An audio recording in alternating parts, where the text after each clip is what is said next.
কি এমন জিনিস যা গাছে দিলে পরে শীতের ছাদ বাগান বর্ষাকালের মতন গাছগুলি সজীবতায় ফিরে আসবে, ডরমেন্সিতে যাওয়া গাছগুলিতেও নতুন পাতায় ভর্তি হবে, ফুল না আসা লেবুর গাছে ফুল চলে আসবে? হ্যাঁ বন্ধুরা, শীতের সময় প্রচণ্ড ঠান্ডায় ছাদ বাগানের সমস্ত গাছগুলোতে রুক্ষতায় শুষ্কতায় ভরপুর থাকে। এই সময় বেশ কিছু গাছে সমস্যা দেখা দেয়। গাছের ডালপালা শুকনো, পাতা ঝরে যাওয়ার মতো সমস্যাগুলি হতে থাকে। এই রকম নানান সমস্যা দেখা দেয় ছাদ বাগানে। কিছু গাছে ড্রাইব্যাক শুরু হয়ে যায়, তো কিছু গাছের পাতা হলুদ, আবার কিছু গাছের ফুল ফল শুকিয়ে ঝরে পড়তে দেখা যায়। এই সময় আমরা বিভিন্নভাবে বিভিন্ন ধরনের ট্রিটমেন্ট করে থাকি। রুট হরমোন থেকে শুরু করে বিভিন্ন ধরনের ফাঙ্গিসাইড, কীটনাশক প্রয়োগ করে থাকি গাছে। কিন্তু গাছগুলিকে যথাযথ উপযুক্ত আমরা ব্যবস্থা নিতে না পারার জন্য গাছগুলি ধীরে ধীরে ক্ষতির দিকটা বাড়তেই থাকে। শীত, গ্রীষ্ম, বর্ষা এই 3 ঋতুতেই গাছের ক্ষতির দিকটা আলাদা আলাদা কারণের জন্য হয়ে থাকে।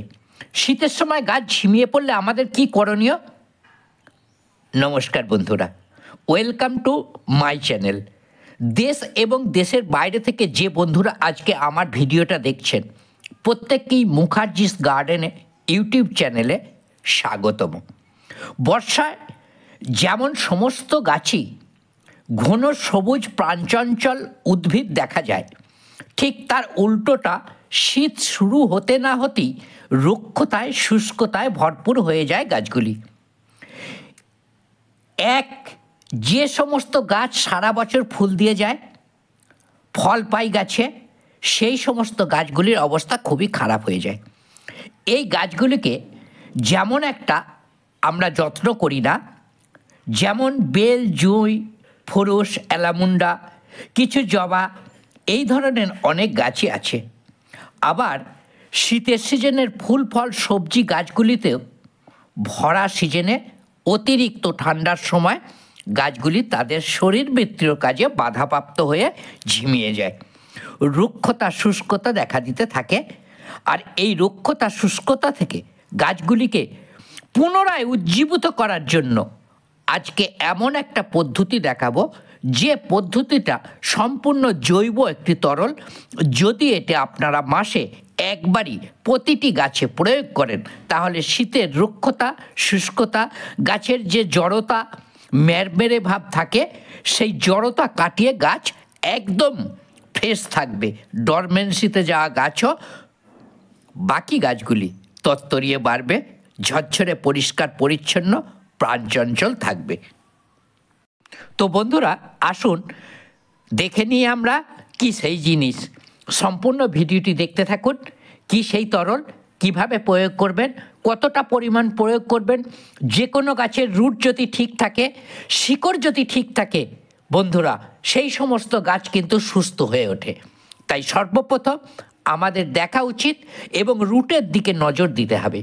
গাছের রুটের সঠিক যদি আপনারা ট্রিটমেন্ট করতে পারেন, তাহলে কিন্তু গাছ একদম সুস্থ থাকবে, ভালো থাকবে। আর এই ভালো থাকার জন্য, ভালো রাখার জন্য আমাদের যেটি প্রয়োজন, আর একটি দিক আছে।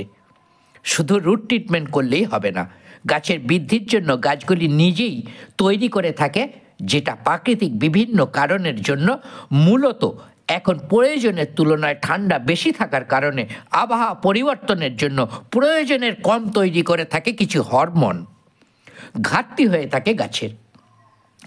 এটি যদি আমরা বাইরে থেকে প্রয়োগ করতে পারি, তাহলে গাছগুলি ভালো থাকবে।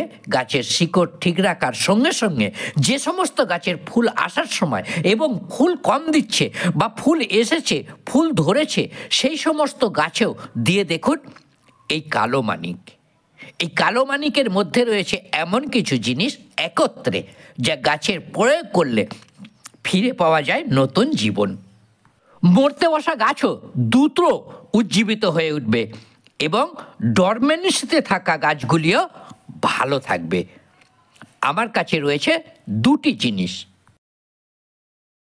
একটা কেনা বাজার থেকে আর একটা বাড়ির মূল্যবান গাছের পাতার নির্যাস। আপনারা যে কোনো একটি ব্যবহার করতে পারেন। আগে দেখায় বাজার থেকে কেনা এই কালো মানিক।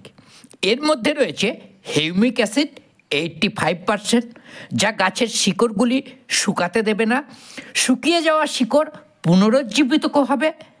রয়েছে ফলভিক অ্যাসিড 4.5%, অ্যামাইনো অ্যাসিড রয়েছে 5%, আর সিউইড রয়েছে 5%, আর মাইক্রো এলিমেন্টস রয়েছে এর সঙ্গে 0.5%।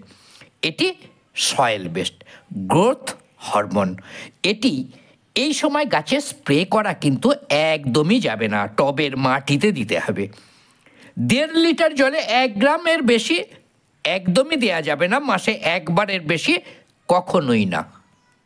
ডরমেন্সিতে যাওয়া গাছের টবের মাটি না খুঁড়ে পুরো মাটিকে ভিজিয়ে দিন। আর যে সমস্ত গাছগুলি ফুলের সিজনে ফল দিচ্ছে, ফুল দিচ্ছে, সেই টবের মাটি হালকা করে খুঁচিয়ে তারপর দেবেন। এটির নাম কি? Bio life.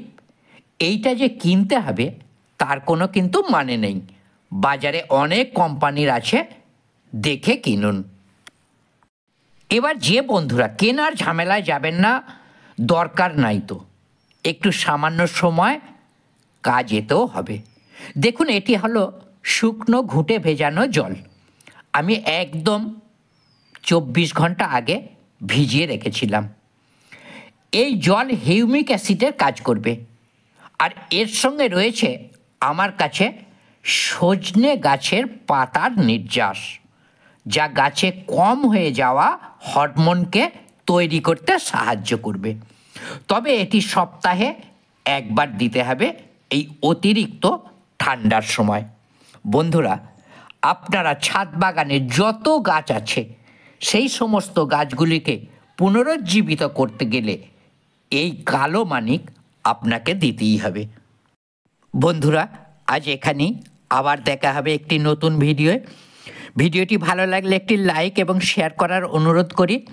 আর যে সমস্ত বন্ধুরা আজকে মুখার্জিস গার্ডেনে নতুন এসেছেন, চ্যানেলটি সাবস্ক্রাইব করার অনুরোধ রাখি। ভালো থাকুন, নমস্কার।